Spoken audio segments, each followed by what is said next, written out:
Good evening. क्या हाल चाल बच्चों? बढ़िया सब। चलो आज मैं आप लोगों को next video non profit organisations का फाइनेंशियल स्टेटमेंट कैसे प्रिपेयर होता है मैं आपको ये बताऊंगा। लास्ट वीडियो में मैंने बताया था कि नॉन प्रॉफिट ऑर्गेनाइजेशन का फाइनेंशियल स्टेटमेंट और नॉन प्रॉफिट ऑर्गेनाइजेशन का फाइनेंशियल स्टेटमेंट दोनों किस तरह से डिफरेंसेस क्या है। अब उसी चीज को मैं कंटिन्यू कर रहा हूं। अधिकतर मैक्सिमम स्टूडेंट्स जो होते हैं वो इस चीज को थोड़ा सा समझ नहीं पाते हैं। क्वेश्चन प्रैक्टिकल बनाने के चक्कर में थ्योरी जो बेस चीज है, कॉन्सेप्ट है, जो उस चीज को नेग्लेक्ट कर देते हैं, जिससे कि उनको दिक्कत होता है बनाने में क्वेश्चन। नॉन प्रॉफिट ऑर्गेनाइजेशन सभी को हार्ड लगता है, इसका न्यूमेरिकल प्रैक्टिकल जनरली लोगों से नहीं बनता है, दिक्कत होता है। और ये चैप्टर आपको पता होना चाहिए कि आपके पहले 12th में था, फिर 11th में आया, फिर 12th में गया है, देन सीपीटी में भी आया है आपका। इसके अलावा आपका आईपीसीसी में भी है, इसके अलावा बीकॉम फर्स्ट ईयर में भी है, एमकॉम में भी ये चैप्टर है। तो ये चैप्टर बहुत ही यूजफुल और लंबे समय तक समझिए आपके लाइफ में काम आने वाला चैप्टर है। दैट्स वाई इस चैप्टर को बड़े अच्छे से समझना पड़ेगा आपको। और थोड़ा मैं धीरे धीरे छोटा छोटा वीडियो ही बना के डाल रहा हूं ताकि आपको और क्लियर हो। और चूंकि आज से प्रैक्टिकल चालू हो रहा है तो इसलिए मैं थोड़ा सा और स्लोली ही बताऊंगा ताकि आपको थोड़ा अच्छे से क्लियर हो। दो तरह के ऑर्गेनाइजेशंस, मैं फिर से एक बार रिपीट कर दे रहा हूं इस चीज को, इस वीडियो में कंटिन्यू कर रहा हूं। दो तरह के ऑर्गेनाइजेशंस होते हैं, आपको पता होना चाहिए। एक हम बांट सकते हैं अपने तरीके से, एक प्रॉफिट ऑर्गेनाइजेशन और एक नॉन प्रॉफिट ऑर्गेनाइजेशन। अगर हम बात करें on the basis of profit, on the basis of profit motive, profit motive कमाने के बेस पर अगर हम सोचें तो इस पूरी दुनिया में दो तरह के ऑर्गेनाइजेशन है। एक जो फायदे कमाने वाली ऑर्गेनाइजेशन है, प्रॉफिट कमाने वाले, और एक जो प्रॉफिट नहीं कमाने वाली। दो ही तरह की संस्थाएं इस देश में चल रही है। अगर प्रॉफिट मोटिव के बेस पर बांटे तो अब कई और बेसिस भी हो सकते हैं डिवीजन के, कई और भी तरीके हो सकते हैं इसके। आप सोल प्रोप्राइटर, पार्टनरशिप, कंपनी, वो अलग चीज हो गया, एक और अलग बेसिस पर डिवीजन हो गया। इसके अलावा आपका मैन्युफैक्चरिंग, नॉन मैन्युफैक्चरिंग, वो सब भी आप सुने होंगे, जानते होंगे, वो भी एक अलग बेसिस हो गया। मैं उसमें नहीं जा रहा हूं, मैं प्रॉफिट मोटिव से बात कर रहा हूं। इस चैप्टर से रिलेटेड ही केवल मैं लेक्चर इसमें दूंगा। तो ऑर्गेनाइजेशंस देश में दो तरह के, अगर हम बांटे प्रॉफिट बेस पर, तो दो तरह की इस देश में ऑर्गेनाइजेशन चल रहे हैं, एक प्रॉफिट ऑर्गेनाइजेशन और एक नॉन प्रॉफिट ऑर्गेनाइजेशन। एक संस्थाएं इस देश में, एक ऑर्गेनाइजेशन ऐसी चल रही है जो फायदा कमाने के लिए, प्रॉफिट मोटिव है उनका, पैसा कमा के अपनी जरूरतों को पूरा करने के लिए उस तरह की संस्थाएं चल रही हैं। और एक संस्थाएं जो चल रही है वो संस्थाएं, उन संस्थाओं का पर्पस, ऑब्जेक्ट जो है वो कहीं ना कहीं पैसा कमाना नहीं है, उनका पब्लिक वेलफेयर है। जैसे मैंने एग्जांपल के लिए आपको शुरू में ही इस वीडियो के स्टार्टिंग में मीनिंग समझा दिया आपको, what is the meaning of non profit organisation and what is the purpose of non profit organisation, what is the object of non profit, ये सारी चीजें मैंने आपको डिस्कस कर दिया है। तो अगर बात किया जाए सलमान खान का, मैंने एग्जांपल दिया था बीइंग ह्यूमन क्लब जो है, बीइंग ह्यूमन क्लब उन्होंने क्यों बनाया? उनका अपना स्टूडियो है, फिल्म स्टूडियो, जिसमें वो फिल्म का डायरेक्शन करते हैं, जिसमें वो दबंग की सारी फिल्में उनके पार्ट बन रही हैं, या वट एवर और भी बहुत सारी फिल्में उन्होंने बनाई हुई हैं। तो वो जो काम कर रहे हैं, स्टूडियो खोले हुए हैं, जैसे राज कपूर साहब का आरके स्टूडियो था, तो वो लोग जो खोले हुए हैं, जितने भी फिल्म स्टार्स हैं, अपना डायरेक्शन प्रोडक्शन हाउस खोले हुए हैं, तो वो तो प्रॉफिट ऑर्गेनाइजेशन हो गया उनका, वो प्रॉफिट मोटिव से चला रहे हैं। लेकिन सलमान खान, आपको पता होगा कि उसके साथ ही साथ एक बीइंग ह्यूमन क्लब भी अपना खोले हुए हैं, जिसका वो टी शर्ट हमेशा पहन के लोग आपको दिखाते हैं। तो वो बीइंग ह्यूमन क्लब जो चला रहे हैं वो क्या है? यही है नॉन प्रॉफिट ऑर्गेनाइजेशन। इसी का वो एक तरह से एग्जांपल मैं आपके सामने दे रहा हूं। ऐसे बहुत सारे इंडिया में क्लब चल रहे हैं, रोटरी क्लब, लायंस क्लब, बहुत सारे क्लब चल रहे हैं जिसका पर्पस पैसा कमाना नहीं है। वहां कुछ मेंबर जुड़ते हैं और वो मेंबर का मोटो होता है कि कोई भी नीडी पर्सन होगा, कोई भी इस समाज को जरूरत जहां भी दिखेगा, इस सोसाइटी को जहां भी दिक्कत दिखेगा, प्रॉब्लम होता हुआ नजर आएगा, उस मेंबर्स को, उस ऑर्गेनाइजेशन को वहां पर उसको हेल्प करेगा, मदद करेगा। ये है ये नॉन प्रॉफिट ऑर्गेनाइजेशन जो मैंने बताया था। तो अगर हम बात करें, दो तरह की संस्थाएं इस देश में चल रही है, एक प्रॉफिट कमाने वाली, एक नहीं प्रॉफिट नहीं कमाने वाली। लेकिन मैंने बताया था कि ये इनके यहां भी पैसा आता है, और इस पैसे से आखिर ये पब्लिक वेलफेयर करेंगे। मैंने बोला किसी गरीब बच्चे को पढ़ाना है, तो ये ऑर्गेनाइजेशन कहां से पढ़ाएगा? उसका फीस देना होगा। जिस स्कूल में पढ़ेगा वो बच्चा, वो स्कूल तो फीस लेगा, हाँ, लेकिन उस बच्चे से फीस नहीं लेगा। उस बच्चे का फीस कौन पेड करेगा? ये नॉन प्रॉफिट ऑर्गेनाइजेशन करेगा, क्योंकि ऑर्गेनाइजेशन नीडी पर्संस, जो भी यहाँ सोसाइटी में जहां भी उनको लग रहा है कि यहाँ पब्लिक वेलफेयर का जहां भी काम है, सोसाइटी का जहां भी हेल्प करने वाला पर्पस है और मुद्दा आ रहा है, वहां पे जाके हेल्प कर रहे हैं। तो पैसा तो इनको भी चाहिए। भूखे पेट भजन नहीं होता, या बिना पैसे का किसी का मदद भी आज के डेट में आप नहीं कर सकते। बातों से मदद नहीं होता है। मदद भी करना है तो आपको कहीं ना कहीं आपके जेब में पैसा होना चाहिए कुछ, क्योंकि आप सामान से मदद कीजिएगा, और सामान कहां से आएगा? जिसको भी जिस चीज की जरूरत है, भूखे को आप खाना खिलाना है तो खाना के लिए पैसा तो चाहिए आपके पास। आपके पास पैसा होगा तभी तो खाना, फूड्स का या जो भी होगा, क्लोथ्स का, कुछ भी चीज आप डिस्ट्रीब्यूट करना चाहते हैं। अगर आज की डेट में कोरोना महामारी में मैं कई बार एग्जांपल दे रहा हूं, प्रेजेंट एग्जांपल है, इतने लोगों को खाना खिलाया जा रहा है। कौन खिला रहा है? बहुत सारे सोसाइटीज, बहुत सारे एनजीओ, जिसको मैंने बोला वो सारे लोग खिला रहे हैं। तो उनके पास पैसा कहां से आता है? उसका भी मैंने डिस्कस कर दिया आपके लास्ट वीडियो में, उसका भी डिस्कस हो चुका है। Sources of income for the non profit organisation मैंने बता दिया है कि नॉन प्रॉफिट ऑर्गेनाइजेशन के पास पैसा आता कहां से है, ये मैंने लास्ट वीडियो में डिस्कस कर दिया है। अभी मैं उस पर नहीं जा रहा हूं। अभी बात हम ये कर रहे हैं कि तो ये जो पैसा आता है इस ऑर्गेनाइजेशन के पास, और इस पैसे से ये लोग पब्लिक वेलफेयर का काम करते हैं, पैसा खर्च करते हैं। तो जो पैसा आया और जो खर्च हुआ, इनकम और जो एक्सपेंस इनके यहां भी हो रहा है, भले इनका मोटो प्रॉफिट कमाना नहीं है। यहां पर कपड़े का दुकान, प्रॉफिट ऑर्गेनाइजेशन का एग्जांपल हो गया कपड़े का दुकान। अगर आप कपड़े का दुकान खोल रहे हैं तो कपड़े की दुकान में जो आप पैसा लगा रहे हैं, उसका मोटो है कि फिर उससे आप और पैसा कमाइएगा। लेकिन यहां पर अगर कपड़ा खरीदा जा रहा है, यहां कपड़ा खरीदा गया तो दोबारा उसको बेचने के लिए, यहां कपड़ा इनके लिए गुड्स है, प्रॉफिट ऑर्गेनाइजेशन के लिए, वो दोबारा बेच के उससे प्रॉफिट कमाएगा। लेकिन यहां पर अगर कोई नॉन प्रॉफिट ऑर्गेनाइजेशन, कोई क्लब अगर कपड़ा खरीदा, यहां भी कपड़ा खरीदा गया, यहां भी कपड़ा खरीदा गया, लेकिन ये कपड़े का दुकान है, शॉप है, ये बिजनेस है कपड़े का यहाँ पे, लेकिन यहाँ कोई कपड़े का बिजनेस नहीं है। यहाँ तो जिस चीज का जरूरत पड़ेगा सोसाइटी को, वो चीज खरीदा जाएगा। बैट बॉल भी खरीदा जा सकता है, कपड़ा भी खरीदा जा सकता है, पानी के बोतल भी खरीदे जा सकते हैं, खाने के सामान भी खरीदे जा सकते हैं, बेडशीट भी खरीदा, मतलब बहुत सारे आइटम। आप जितने आइटम, टीवी भी बांटा जा सकता है, फ्रिज भी बांटा जा सकता है, जो जैसे तरह का जरूरत पड़ेगा वैसा चीज बांटा जाएगा, ये ऑर्गेनाइजेशन बांटेगा। तो ये तो बहुत सारी चीजें खरीदता है। तो जो खरीदता है वो बेचने के लिए थोड़े खरीदता है कि बेच के उससे फिर पैसा कमाएगा। ये किस लिए खरीदता है? फ्री में बांटने के लिए खरीदता है। जबकि यहां पर कोई चीज खरीदा जाता है तो उसको दोबारा बेच के प्रॉफिट कमाना है, लेकिन यहां अगर कोई चीज खरीदा जाता है तो उसको फ्री में बांट देना है। तो यहां प्रॉफिट मोटिव नहीं है, लेकिन सामान खरीदा यहां भी जा रहा है, खरीदा यहां भी जा रहा है। तो यहां भी खरीदा जाएगा तो पैसा खर्च होगा, और यहां भी खरीदा जाएगा तो पैसा खर्च होगा। यहां पे खरीदा फिर बेचा जाएगा तो उसका हिसाब किताब होगा। तो यहां भी जो चीज खरीदा गया और फिर उसको डिस्ट्रीब्यूट किया गया, तो हिसाब किताब यहां भी तो होना चाहिए। अगर आप बोलोगे कि सर क्या जरूरत है हिसाब किताब का, तो भैया यहाँ पर कोई 5 या 10,000 रुपए का कोई इनकम और नहीं हो रहा है। 5 और 10,000 रुपए का कोई इनकम नहीं आ रहा है, एक्सपेंस नहीं हो रहा है। बहुत सारा पैसा आ रहा है, जा रहा है, वो करोड़ों रुपए का फंड यहां पर आता है और उसको फ्री में डिस्ट्रीब्यूट किया जाता है। तो वो जो पैसा आया और डिस्ट्रीब्यूट हुआ, वो डिस्ट्रीब्यूट हुआ पब्लिक के बीच में। तो यहाँ जो मेंबर जुड़े हैं, उस मेंबर में से हो सकता है कि कोई पैसे का इधर उधर झोलमाल करे, किसी भी तरीके का कोई गड़बड़ करे, तो उस पैसे कैसे उसको पकड़ा जाएगा? कैसे पता चलेगा कि कितना पैसा आया और रियल में उतना पैसे का सोशल में डिस्ट्रीब्यूशन हुआ है, सोसाइटी में डिस्ट्रीब्यूशन हुआ है, सोशल वेलफेयर के लिए काम हुआ है? ये कैसे पता चलेगा? इस नॉन प्रॉफिट ऑर्गेनाइजेशन में भी तो हिसाब किताब होना चाहिए, क्योंकि एक आदमी तो है नहीं, यहां भी मेंबर्स हैं, और जहां पर एक से ज्यादा लोग हैं वहां पर कहीं ना कहीं गड़बड़, कुछ भी चीजें गड़बड़ होने के चांसेस बढ़ जाती हैं। दैट्स वाई यहां भी बुक कीपिंग करना मस्ट है। मैं बार बार बता रहा हूं कि आप कभी भी ये ना सोचे कि प्रॉफिट ऑर्गेनाइजेशन ही केवल बुक कीपिंग करता है। नॉन प्रॉफिट ऑर्गेनाइजेशन भी बुक कीपिंग करता है, बुक्स मेंटेन करता है, यहां भी हिसाब किताब होता है। मैंने बोला था कि गवर्नमेंट ऑडिट कराता है इसका, नॉन प्रॉफिट ऑर्गेनाइजेशन। क्यों? क्योंकि नॉन प्रॉफिट ऑर्गेनाइजेशन के आड़ में कहीं कोई प्रॉफिट ऑर्गेनाइजेशन तो नहीं चल रहा है। ये कैसे पता चलेगा? जब यहाँ हिसाब किताब होगा, ऑडिट होगा, सीए यहाँ भी ऑडिट करने जाता है, चेक करता है। नॉन प्रॉफिट ऑर्गेनाइजेशन को भी अपना बुक्स जो मेंटेन कराएगा अकाउंटेंट्स, उसको ऑडिट कराना मस्ट है।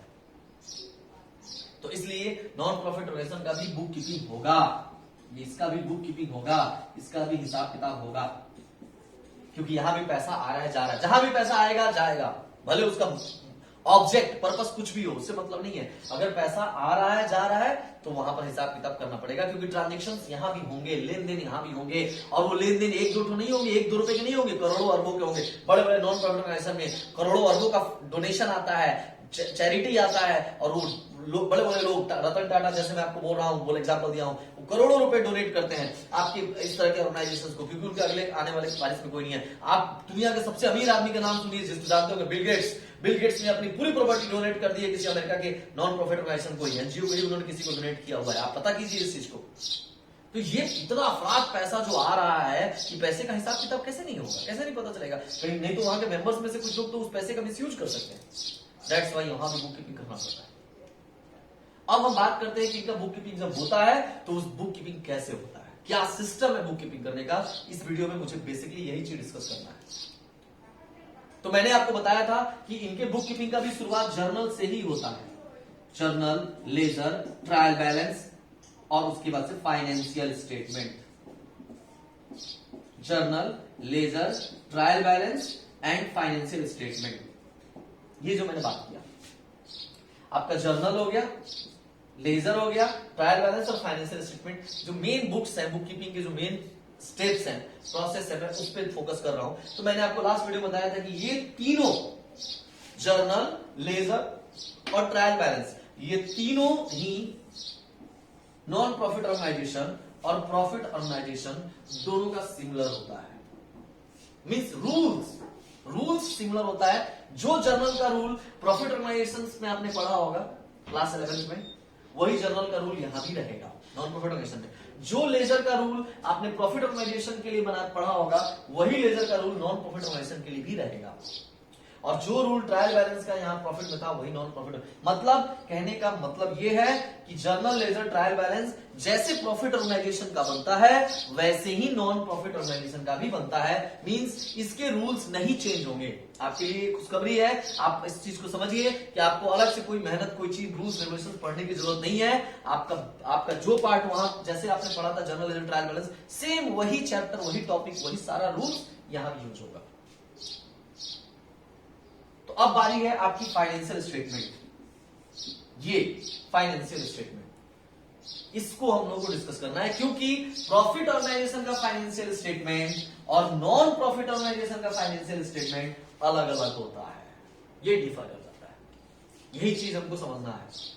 ये तीनों टॉपिक, ये बुक कीपिंग के जो आपके प्रोसेस है तीन, ये तीनों आपके प्रॉफिट ऑर्गेनाइजेशन के और नॉन प्रॉफिट ऑर्गेनाइजेशन के तीनों सिमिलर है। कॉन्सेप्चुअल पढ़ाई कीजिए, समझिए। YouTube पे हजारों वीडियो आपको ऐसे डाले हुए मिलेंगे, इस चैप्टर के अलग अलग तरीके से मिलेंगे, अलग अलग तरीके से सब टीचर अपने अपने ओन स्टाइल में पढ़ाए हुए हैं। मैं किसी को क्रिटिसाइज नहीं कर रहा हूं, मैं ये नहीं बोल रहा हूं कि ये सही है वो गलत है, लेकिन एक जो पढ़ने का वे है, मेथड है, एक सिस्टमेटिक तरीके से हमको पहले समझना, पिछले चीजों से रिलेट करते हुए हमको पढ़ना चाहिए, ताकि चीजें और अच्छे से क्लियर हो। क्योंकि क्या हमने पढ़ा है और क्या हम नया पढ़ने जा रहे हैं, उसमें से कौन सी चीजें हमें इसमें काम आने वाली है, ये भी चीजें जानकारी होनी चाहिए, तब ज्यादा अच्छे से हमको ब्रीफ क्लियर होता है। तो जर्नल, लेजर, ट्रायल बैलेंस, ये समझिए आपका जो पढ़ा था आपने क्लास 11th में, वही आपके क्लास 12th में भी काम आएगा। वो नहीं, इसीलिए वो चैप्टर यहाँ पढ़ाया ही नहीं जाता है। यहाँ सीधे आपका क्यों स्टार्ट होता है partnership, company, non profit organisation. Journal, ledger, trial balance क्यों नहीं पढ़ाया जाता है? क्योंकि वो सिमिलर है। जर्नल किसका होता है? ट्रांजेक्शन का होता है। ट्रांजेक्शन किसका? Goods purchase, goods sold. तो प्रॉफिट ऑर्गेनाइजेशन है, गुड्स परचेज, गुड्स सोल्ड होगा, सामान खरीदा जाएगा, बेचा जाएगा। यहां भी सामान खरीदा जाएगा, हाँ, बेचा नहीं जाएगा, बस ये समझिए। तो गुड्स सोल्ड का एंट्री नहीं होगा, लेकिन रेंट तो यहां भी पेड होगा, रेंट यहां भी पेड होता था। वो जरूरी नहीं है कि यहाँ नॉन प्रॉफिट ऑर्गेनाइजेशन का जो बिल्डिंग होगा वो खुद का इन्हीं का होगा, ये भी किराए में हो सकता है, ऑफिस खोले अपना। तो इसलिए इसके जो ट्रांजेक्शन थे, लगभग इसके ट्रांजेक्शन भी उतने ही वैसे ही हैं, और इसीलिए जर्नल, लेजर सब कुछ रूल, सेपरेट अकाउंट यहां भी ओपन होता था, यहां भी सेपरेट अकाउंट ओपन होगा। इसलिए ये सब नहीं चेंज होना है। चेंज होना है फाइनेंशियल स्टेटमेंट, इस पे हम लोग डिस्कस करेंगे। तो financial statement of profit organisation और financial statement of non profit organisation, इन दोनों में क्या डिफरेंस है, ये मैं डिस्कस करूंगा, ये मैं जानूंगा। इसको हम लोग को देखना है कि फाइनेंशियल स्टेटमेंट, तो नॉन प्रॉफिट ऑर्गेनाइजेशन का फाइनेंशियल स्टेटमेंट किस तरह से बनेगा, हम लोगों को भी ये देखना है कि प्रॉफिट ऑर्गेनाइजेशन का फाइनेंशियल स्टेटमेंट और नॉन प्रॉफिट ऑर्गेनाइजेशन के फाइनेंशियल स्टेटमेंट में क्या डिफरेंस होता है। तो चलो देखते हैं हम लोग। सबसे पहले प्रॉफिट ऑर्गेनाइजेशन, और एक तरफ मैं लिख रहा हूं नॉन प्रॉफिट ऑर्गेनाइजेशन।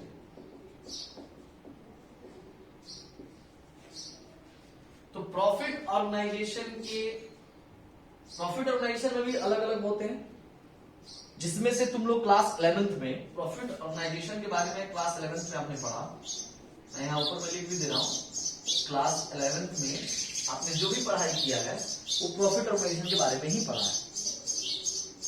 और क्लास 12th में अभी आप जब आए तो आप नॉन प्रॉफिट ऑर्गेनाइजेशन के बारे में पढ़ने जा रहे हैं। ऐसा नहीं कि क्लास 12th में पूरा नॉन प्रॉफिट ऑर्गेनाइजेशन के बारे में ही पढ़ना है, सारा चैप्टर नॉन प्रॉफिट ऑर्गेनाइजेशन का ही है। क्लास 12th में प्रॉफिट ऑर्गेनाइजेशन के बारे में ही पढ़ना है और नॉन प्रॉफिट ऑर्गेनाइजेशन के बारे में पढ़ना है। तो क्लास 12th में जो प्रॉफिट ऑर्गेनाइजेशन मैंने पढ़ना है वो पार्टनरशिप, कंपनी, वो सब पढ़ना है। और नॉन प्रॉफिट ऑर्गेनाइजेशन तो आपका अलग सिंगल चैप्टर है, ये तो अलग से पढ़ना है। लेकिन क्लास 11th में आपने जो भी पढ़ा वो केवल और केवल प्रॉफिट ऑर्गेनाइजेशन के बारे में ही पढ़ा। समझने की बात है, पहले मैं आपको समझा दूं एक बात कि प्रॉफिट ऑर्गेनाइजेशन और नॉन प्रॉफिट ऑर्गेनाइजेशन में डिफरेंस क्या है। मैंने बोला कि पैसे कमाने के लिए, एक प्रॉफिट कमाने के लिए बिजनेस चलता है और एक नॉन बिजनेस प्रॉफिट कमाने के लिए नहीं, पब्लिक वेलफेयर के लिए चलता है। किसी और तरीके का दान पुण्य, जो एक तरह से बोला जाएगा हम लोगों को, जो काइंडनेस वाला बात हो, किसी को हेल्प करना है, वो सारा जो पर्पस है, मोटो है, उस पर्पस से ये ऑर्गेनाइजेशन चलाया जाता है। लेकिन पैसा का यहां भी आता जाता है, पैसा यहां भी आता जाता है, हिसाब किताब दोनों जगह होता है, बुक कीपिंग दोनों जगह होता है। अब प्रॉफिट ऑर्गेनाइजेशन के भी बहुत सारे टाइप्स हैं। प्रॉफिट कमान, अगर प्रॉफिट ऑर्गेनाइजेशन आप चलाना चाहते हो तो उसमें भी कई तरह के ऑर्गेनाइजेशन है, जैसे सोल प्रोप्राइटर, पार्टनरशिप, कंपनी। ये क्या है सर? आप पूछोगे सर प्रॉफिट ऑर्गेनाइजेशन में ये सब क्या है?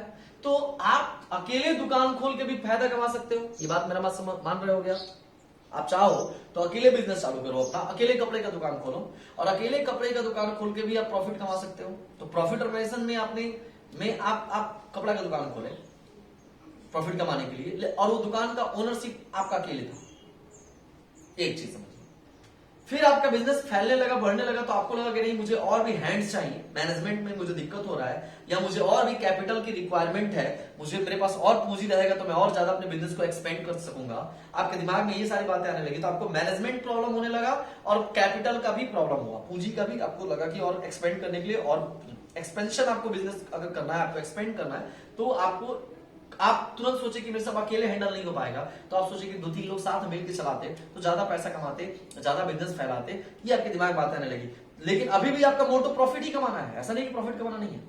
तो आप प्रॉफिट कमाना चाहते थे, पहले अकेले दुकान खोले, फिर प्रॉफिट ही कमाना चाहते हैं लेकिन बिजनेस को एक्सपेंड करना है, चूंकि फैलाना है, तो आप हो गए पार्टनरशिप में।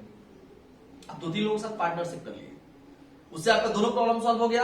आपके पास क्या आ गया? कैपिटल भी आ गया। वो लोग आए तो वो लोग भी पूंजी लगाएंगे बिजनेस में, इन्वेस्ट करेंगे, और साथ ही साथ मैनेजमेंट का भी प्रॉब्लम खत्म हो गया। किसी के पास कुछ, हर किसी के पास अलग अलग स्किल है, किसी के पास किसी चीज का स्किल था, किसी के पास किसी चीज का, वो आपके बिजनेस में यूज होने लगा, आपके काम आने लगा, मैनेजमेंट में आपका अच्छा हो गया।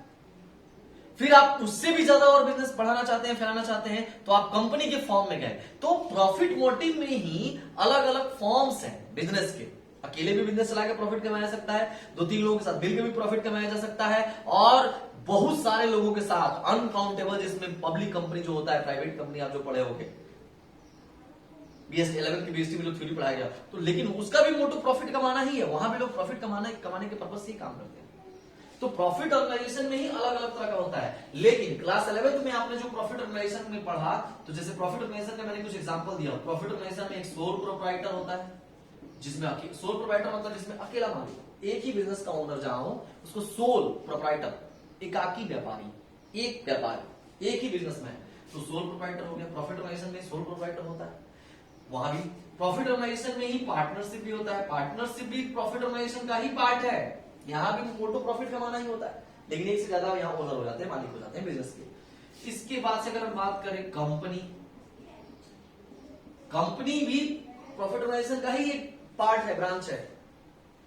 तो अगर हम बात करें इसमें से क्लास 11th में जो आपने प्रॉफिट ऑर्गेनाइजेशन में किस बिजनेस के बारे में पढ़ा, तो वो था सोल प्रोप्राइटर। क्लास 11th का पूरा क्लास 11th में जो पूरा पढ़ाई हुआ प्रॉफिट ऑर्गेनाइजेशन के बारे में हुआ, और प्रॉफिट ऑर्गेनाइजेशन में भी सारे फॉर्म्स के बारे में नहीं पढ़ लिया आपने, हिसाब किताब करना। आपको जो 11th के अकाउंट्स में बुक कीपिंग सिखाया गया, वो कौन से बिजनेस का बुक कीपिंग सिखाया गया, किस बिजनेस का हिसाब किताब करना आपको 11th में सिखाया गया, तो केवल और केवल सोल प्रोप्राइटर बिजनेस का आपने बुक कीपिंग करना सिखाया हुआ। तो अभी तो प्रॉफिट ऑर्गेनाइजेशन में ही ये दोनों बचा हुआ है, इसका बुक कीपिंग आप अभी नहीं सीखे हैं। पार्टनरशिप और कंपनी बिजनेस का हिसाब किताब करना आपको भी नहीं सिखाया गया है। हालांकि ये भी प्रॉफिट ऑर्गेनाइजेशन का ही पार्ट है, लेकिन इसका आपको भी नहीं सिखाया गया है। तो ये कहां सीखोगे? तो क्लास 12th में। समझो बात को। इस तरह से बटा हुआ है। मैं पूरे पूरे पूरे ऑर्गेनाइजेशन को पहले दो पार्ट में बांटा, profit organisation, non profit organisation. Profit organisation में सोल प्रोप्राइटर, पार्टनरशिप, कंपनी, ये सब प्रॉफिट ऑर्गेनाइजेशन के ही ब्रांचेज हैं, सब प्रॉफिट ऑर्गेनाइजेशन के ही फॉर्म्स हैं। ये सबका मोटो प्रॉफिट कमाना होता है। लेकिन इसमें से सिर्फ आपको सोल प्रोप्राइटर बिजनेस का बुक कीपिंग करना सिखा दिया गया क्लास 11 के अकाउंट्स में। और पार्टनरशिप और कंपनी जो प्रॉफिट ऑर्गेनाइजेशन के ब्रांचेस थे, इनका हिसाब किताब करना आपको क्लास 12 में सिखा दिया जाएगा। और साथ ही साथ नॉन प्रॉफिट ऑर्गेनाइजेशन का भी हिसाब किताब करना आपको क्लास 12 में ही सिखाया जाएगा। मींस इसीलिए इस साल का जो आपका अकाउंट्स का बुक है उसमें किस किस चीज के बारे में पढ़ाया जाएगा, तो आपको समझ में आ जाना चाहिए कि पार्टनर प्रॉफिट ऑर्गेनाइजेशन का पार्टनरशिप, प्रॉफिट ऑर्गेनाइजेशन का कंपनी फॉर्म और नॉन प्रॉफिट ऑर्गेनाइजेशन, ये तीन बिजनेस के बारे में आपको क्लास 12 के बारे में पढ़ना है। आपके 3 बुक है इस साल, अलग अलग राइटर ने अलग अलग तरीके से बुक का डिवीजन किया है, लेकिन तीनों ही, किसी ने 3 बुक किया है, किसी ने 2 बुक किया है। पहले तो हम लोग पढ़ाते थे तो उसमें एक ही बुक होता था, स्टार्टिंग में तो एक ही बुक में सब कुछ होता था। तो बुक से मतलब नहीं है, बुक पे मत जाइए, बुक के मोटापा पे मत जाइए, बुक के नंबर्स पे मत जाइए, आप बुक्स के मैटर पे जाइए, इंटरनल जो टॉपिक्स है उस पे जाइए। तो एक बुक हो, 2 बुक हो, 3 बुक हो, उससे मतलब नहीं है। पढ़ना आपको पूरे क्लास 12 में इन्हीं तीनों बिजनेस के बारे में है, इसके अलावा किसी और बिजनेस के बारे में क्लास 12 में पढ़ना ही नहीं है। क्लास 12 का पूरा बुक कीपिंग सिखाया जाएगा आपको पार्टनरशिप, कंपनी और नॉन प्रॉफिट ऑर्गेनाइजेशन का। केवल 3 तरह के बिजनेस का हिसाब किताब करना आपको क्लास 12 में सिखाया जाएगा अकाउंट्स में। और क्लास 11th में आपको केवल एक तरह के बिजनेस का हिसाब किताब करना सिखाया गया, वो था सोल प्रोप्राइटर। फिर से एक बार बोल दे रहा हूं मैं, क्लास 11th और क्लास 12th में क्या अकाउंट्स में आप पढ़ने जा रहे हैं। तो क्लास 11th के अकाउंट्स में आपने प्रॉफिट ऑर्गेनाइजेशन के सोल प्रोप्राइटर फॉर्म को केवल पढ़ा, उसका बुक कीपिंग करना, journal, ledger, trial balance, financial statement, आपने जो कुछ भी बुक कीपिंग किया वो केवल सोल प्रोप्राइटर बिजनेस का था सब। और इस साल क्लास 12th में आपको पार्टनरशिप बिजनेस का, कंपनी बिजनेस का हिसाब किताब करना सिखाया जाएगा, और साथ ही साथ नॉन प्रॉफिट ऑर्गेनाइजेशन का भी बुक कीपिंग कैसे होता है वो भी इस साल सिखा दिया जाएगा। मींस इस साल क्लास 12th के अकाउंट्स की किताब में आपको 3 बिजनेस के फॉर्म्स के बारे में पढ़ना है। एक पार्टनरशिप बिजनेस का हिसाब किताब कैसे होता है फॉर्म, एक कंपनी फॉर्म बिजनेस का कैसे हिसाब किताब होता है, और साथ ही साथ नॉन प्रॉफिट ऑर्गेनाइजेशन अगर कोई है, एनजीओ, अगर कोई क्लब, सोसाइटी, इस तरह का चीज है, तो वो अपना हिसाब किताब कैसे करता है वो भी इस साल सिखा दिया जाएगा क्लास 12 में। ये आपको समझना है, इतनी बातें आपको जानना है।